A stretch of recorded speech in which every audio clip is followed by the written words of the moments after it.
Washington और Beijing के बीच पहले से तनावपूर्ण रिश्तों में एक और गर्म मोड़ तब आया जब अमेरिकी राष्ट्रपति डोनाल्ड ट्रंप ने नाटो देशों से रूस पर प्रतिबंधों को और सख्त करने की अपील की और विशेष तौर पर रूस के सबसे बड़े ऊर्जा खरीदारों चीन और भारत पर टैरिफ लगाने की बात कही।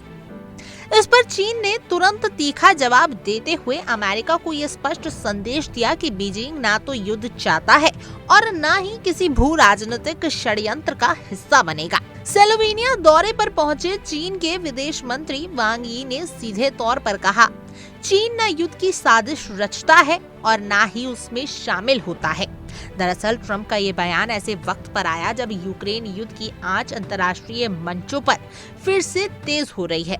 ट्रंप ने नाटो देश को फटकार लगाते हुए कहा कि कुछ सदस्य देश अब भी रूसी तेल खरीद रहे हैं, जो कि चौंकाने वाला है और ये पुतिन के साथ उनकी बातचीत की स्थिति को कमजोर करता है। ट्रंप ने पत्र के जरिए नाटो से पूछा, आप अब कब तैयार हैं? मैं भी चलने को तैयार हूँ, बस बताइए कब। ट्रंप का ये बयान न केवल सीधे नाटो पर दबाव है, बल्कि ये अमेरिका की नई आक्रामक कूटनीतिक दिशा का इशारा भी है, जो 2025 में उनके दोबारा सत्ता में आने के बाद और ज्यादा मुखर हो गई है। ट्रंप प्रशासन ने इस बीच भारत पर पहले ही रूसी तेल के आयात को लेकर भारी टैरिफ लगा दिए हैं, लेकिन चीन अब तक सीधे निशाने पर नहीं आया था। अब ट्रंप की नजरें चीन पर हैं, जिसे मॉस्को का सदाबहार रणनीतिक साझेदार माना जाता है।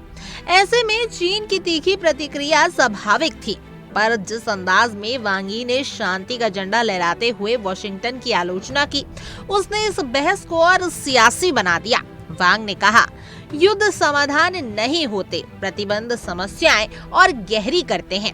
चीन शांति और स्थिरता का पक्षधर है, टकराव का नहीं।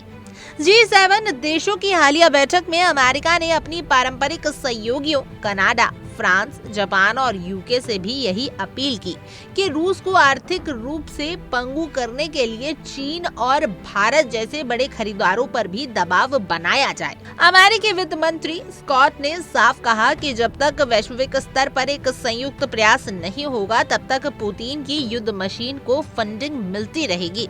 उनका कहना था कि रूस के राजस्व के स्रोतों को जड़ से काटना ही एकमात्र तरीका है जिससे युद्ध की आग को बुझाया जा सकता है। इस कूटनीतिक खींचतान के बीच चीन ने अमेरिका से दूरी बनाए रखते हुए दो टूक कहा है कि वह किसी के दबाव में नहीं आने वाला। इस हफ्ते की शुरुआत में वांग यी और अमेरिकी विदेश मंत्री मार्को रूबियो के बीच फोन पर बातचीत भी हुई, जहां दोनों पक्षों ने अपने अपने रास्ते पर डटे रहने की बात दोहराई। हालांकि बातचीत हुई, लेकिन टोन स्पष्ट रूप से सख्त और औपचारिक रही।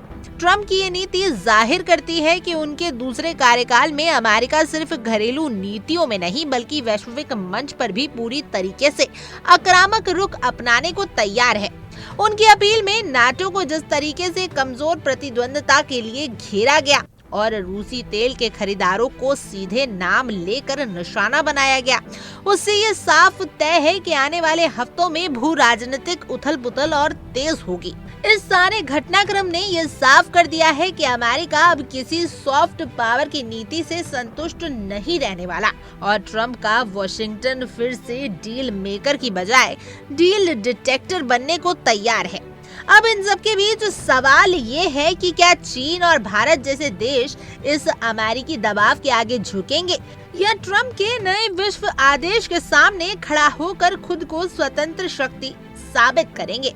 आने वाला समय इसका जवाब देगा, लेकिन फिलहाल वैश्विक राजनीति का तापमान फिर से खतरनाक स्तर पर पहुंच चुका है।